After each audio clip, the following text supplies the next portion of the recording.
Hey everybody, welcome back to Old World Legends, where we focus on growing the community. I'm your host Mike, and with me as always is Evan. Yep. Orc Evan. Not really.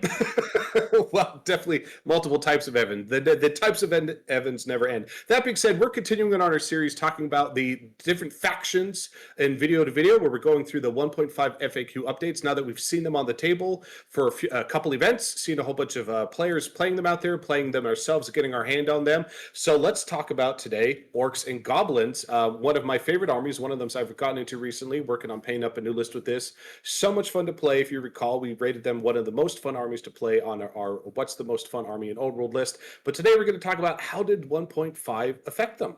Mm-hmm. Absolutely. So here's All our right. So, yeah, here's our go list ahead. here.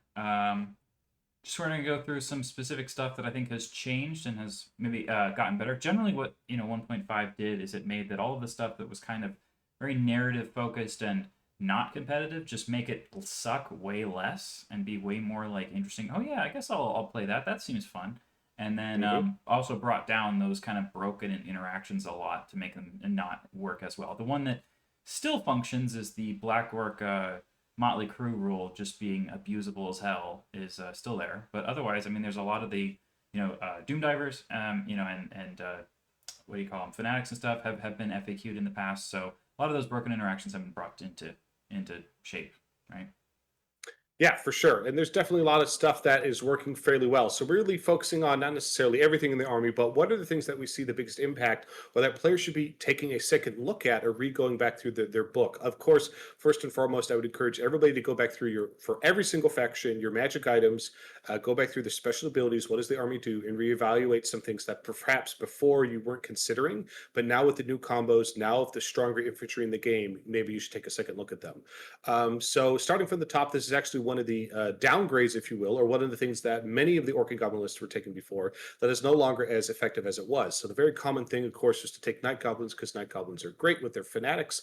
Night Goblins are still great with their fanatics and still very effective. But of course, everyone was fielding them with you were taking the bows so that you could get the one of the units in particular with the poison shot, and then you still had at least at a bare minimum, if you were shooting at large targets, you would still get the additional ranks to shoot at them. But now that you only get the one rank behind you, so you really only get the first and the second rank shooting, and poison is significantly less effective than it was before. It's not necessarily a viable build at this point. I think we're going to see players can still take it. I think some players still will, but it's not going to be certainly not an auto include anymore.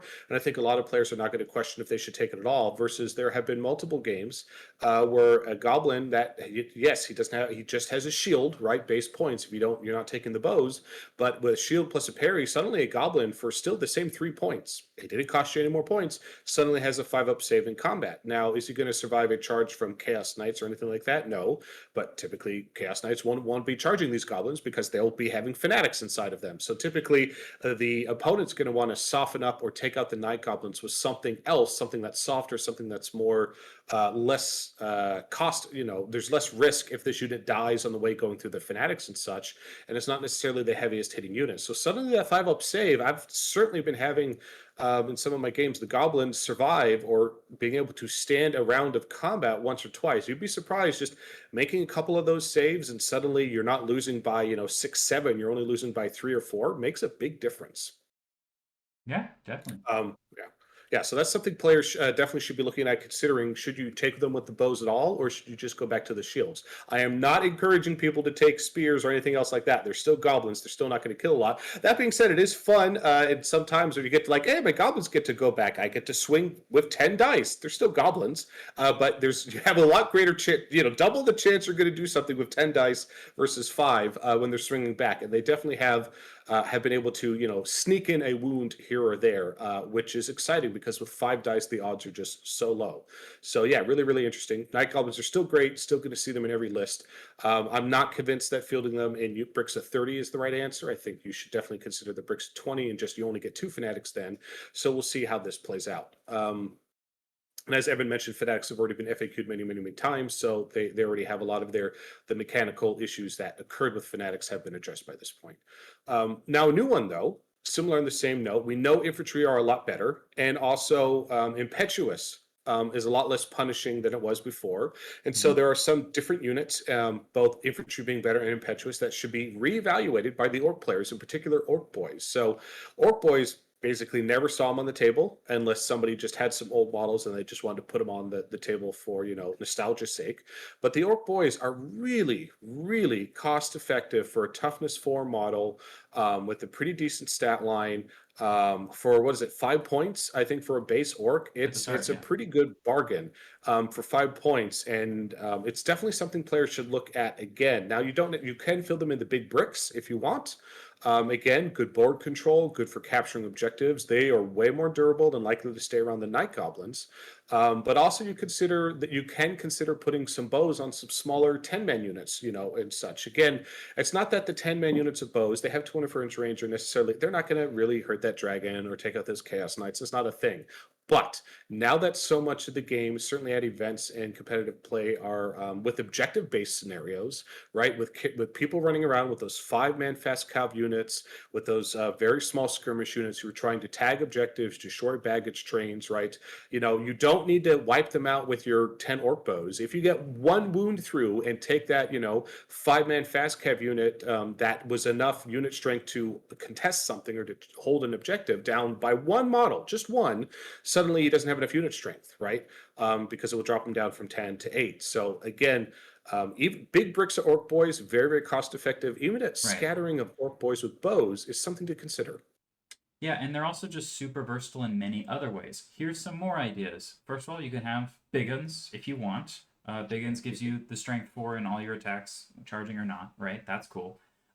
You can have thrusting spears, or sorry, throwing spears. And throwing spears lets you fight in 2 ranks when you charge. What is everyone's Hmm. complaint about infantry? Oh, I never want to charge because I don't get to fight in 2 ranks anymore. I don't have that many Hmm. attacks. Well, guess what? Just buy thrusting spears, and then you get to fight in 2 ranks when you charge, and you still fight in 2 ranks if you don't charge. Win-win, right? And Especially you because if still you're, come with Chopin's base. That's yeah, another thing to consider, right? So yeah, they get their Choppa bonus when they charge. yeah, and you can also just give them frenzy and have the ward save instead. That's also an option. I just think that this unit is for being able to bring a lot more guys than the Blackworks in terms of just actual volume of bodies, and when unit strength matters a lot for double outnumbering, for having the outnumber Mhm. combat resolution bonus, and for being able to hold the objective, we need to have at least 10 models. I think that the Orc Boys can offer a pretty interesting option, especially for people who are going to try to play actually kind of like an Orc gun line where they have, Night Goblin units, Orc Archers, and then a bunch of catapults and Doom Divers. Well, do you want a Black Orc unit in the middle, or do you want Orc Boys with shields and big guns and stuff? I don't know. I mean, if you have bows on the Orc Boys, then they still get to shoot, right? And Orc Boys have Warband when Black Orcs don't. So I just Mhm. think that there's a lot of interesting things that Orc Boys can be used for at a really good price. Oh, and here's a one more little tidbit for you. Orc boys are on a large base size. That means you get hit less by the Cathayan lanterns bombing you and blowing up Mhm. half your frickin' army usually, if you're playing goblins and such. But if you have bigger bases, you get hit less times, so that's good. Yep. So Definitely. Yeah. yeah, if you've Yep. had these There's a guys lot from your going from on. your orc battalion box and you haven't even built them yet, I would build them. Yep, I think we're going to see a lot more of them, and again, they're very, very cost effective for a basic core troop out there. They definitely will be seeing the table more, is what we expect. Moving on for that, of course, Black Orcs are still the best. As always, they're better than they've ever were before. You still have the challenge, which is still very true, where the tendency of, hey, this is my elite infantry unit in the army, and so I want to give it the magic banner. I want to make it a huge unit. I want to put a big scary character in there, and suddenly you go from this is a crazy effective, 300 to 350 point unit that's dangerous, but it can also take a punch, to, you run the risk of, okay, well, now with the character, now this, now that. Now I have 5, 6, 700 points invested in this unit, and nobody's ever going to want to charge it. So that's still a real thing, and that's not specific to orcs and goblins. But it's very much Black Orcs is where you see that the most of the tendency, and then the opponent just avoids them the whole game. That being said, they absolutely can take a charge now. They still, yes, Motley Crue is still a bit of a rules kerfluffle that needs some cleaning up. But even still, the fact that they have full plate, they can take shields, and they can take great weapons. They have one of the best stat profiles. They have Furious Charge. They are amazing, and I think we saw them a good amount before. I think we're going to see them a lot more going forward. It's actually hard to imagine Orc Goblin Army not having at least 20 of these hit the table every single time they play, because they absolutely can bully things off of objectives and take and absorb a charge from knights, not flee, and be able to beat them up in the subsequent rounds of combat. Definitely, definitely. And they still have the Motley Crew rule, which nobody knows how it works. So therefore, you just have 3+ armor save at all times. Yeah, they'll hopefully fix it in the next update. We'll see. That's definitely they are slowly but surely making through their way through and improving the game and fixing mechanics, and that is definitely Yeah. it has now become one of the most annoying mechanic because they fixed the other mechanics that were frustrating. So hopefully this is one of the ones they will address in the next update. Um, Okay, another one to talk about, of course, is your Black Orc on Warboss. So, in particular, on the Wyvern versus the Dragon. So, there's a few different changes here. First and foremost, the Ogre Blade definitely affects this character, right? Because similar to other beefed up melee characters on the big mount, who is taking the best offensive and the best defensive, that is still affects this character because Ogre Blade was the go-to answer for this. Uh, so we still have to now reevaluate: do I want my Black Orc to have a really high offensive potential, or do I want to have a really high defensive potential? There are pros and cons. Personally, I have gone towards more the defensive profile, right, where you want to take that ward save, you have the good armor, and then you put the troll pants on him.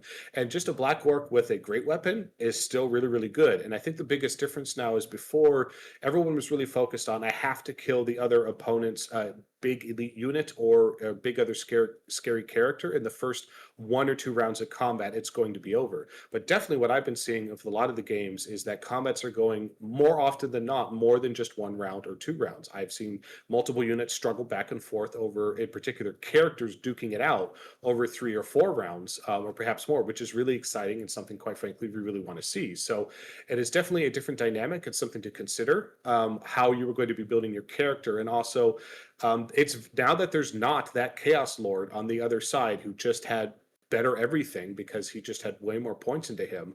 Suddenly, the Black Orc on a Wyvern is is one of his predator level status has risen because the Chaos Lord has dropped. Now the Wyvern is still a Wyvern; it's still not a dragon, so the Wyvern's not as powerful. But the Wyvern still gives you the defensive. He still gives you the T6. He's still going to give you the additional wounds. You still get the benefit of flying and the mobility, but it doesn't have the damage output with its base attacks or its stomps that a dragon does. So it will be interesting to see how people build the Warboss. I think he on the Wyvern is inherently more of a threat just because his status has risen because the Chaos Lord has dropped. It's true. Yeah, and that's a big thing too. Keep those points into mind. That's another thing too. Very cost effective. Wyvern dragons cost a lot more points.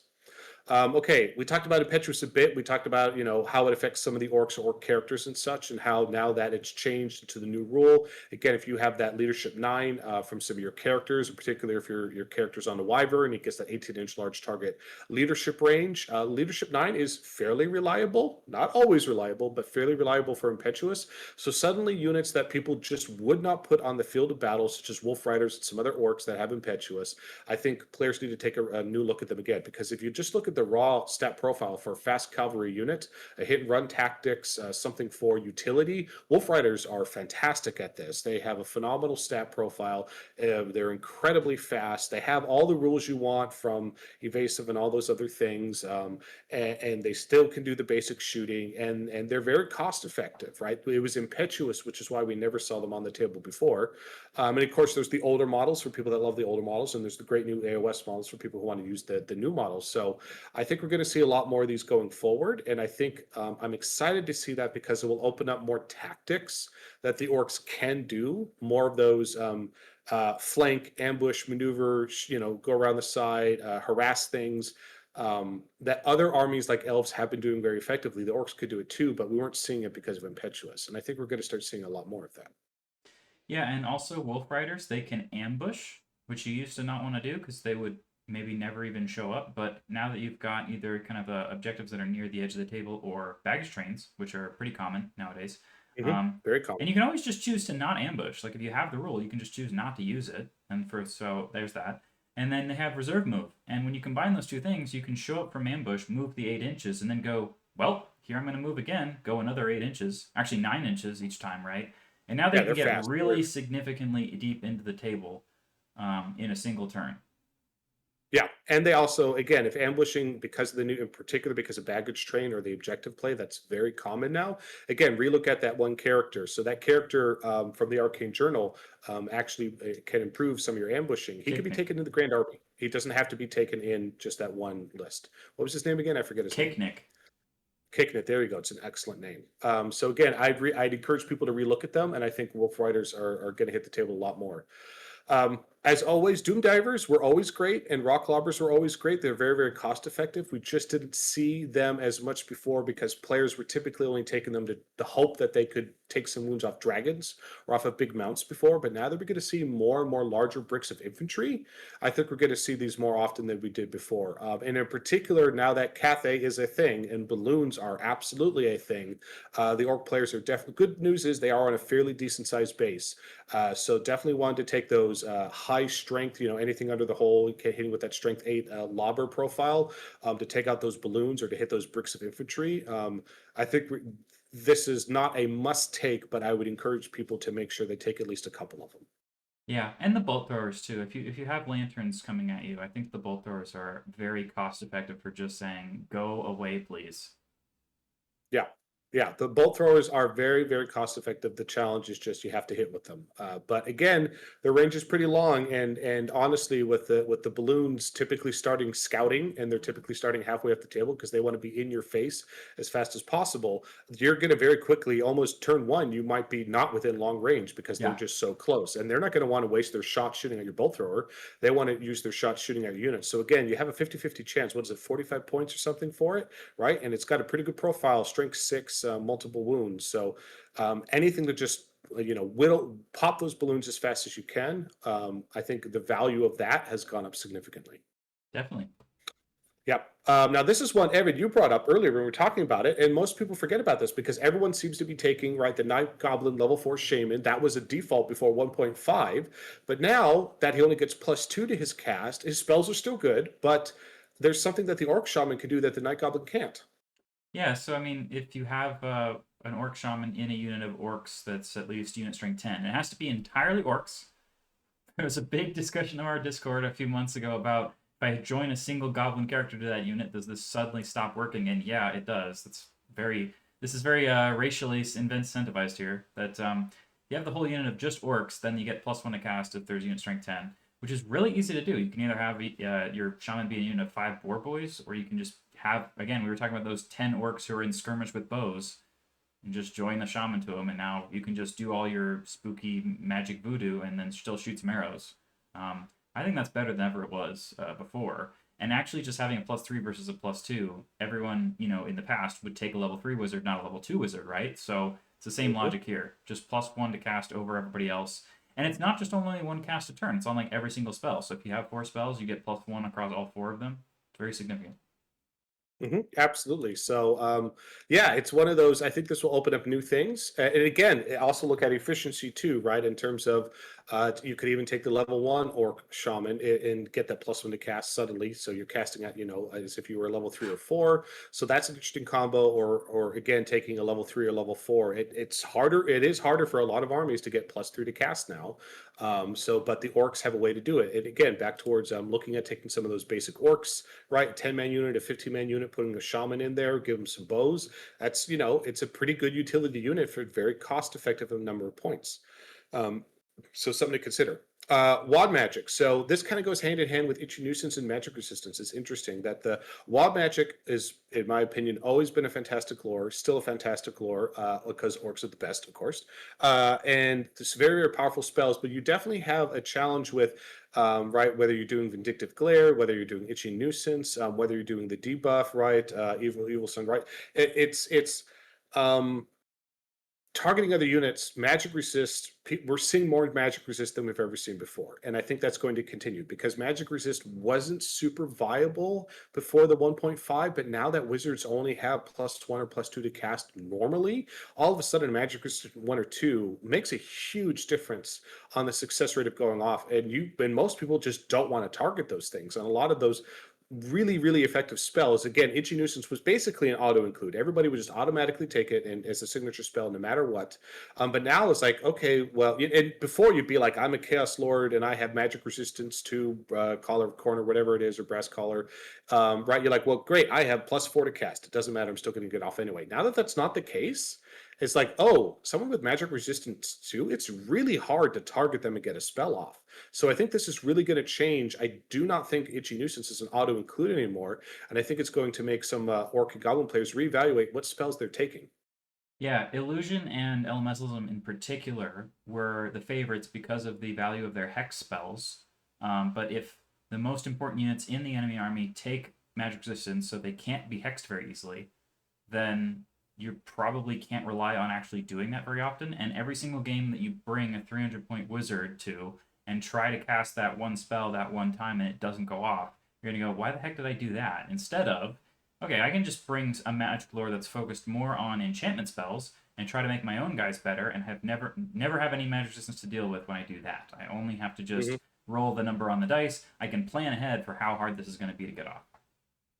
Yeah, absolutely. And I think a lot of players are going to be reevaluating how many points they were investing in characters and single characters. Like, all right, I'm going to take the max level 4 and the max items and take this 300 plus 350 plus point character, so forth and so on. And I think the effectiveness you were getting out of them before justified taking them or needing, even just from a defensive situation. But that's no longer the case. So I think we're going to be happening a lot is we're going to see a lot more level 1s, a lot more level 2s, and a lot less magic item doubling, tripling down on a single character and spread it more out either across multiple characters or reevaluating. You know what?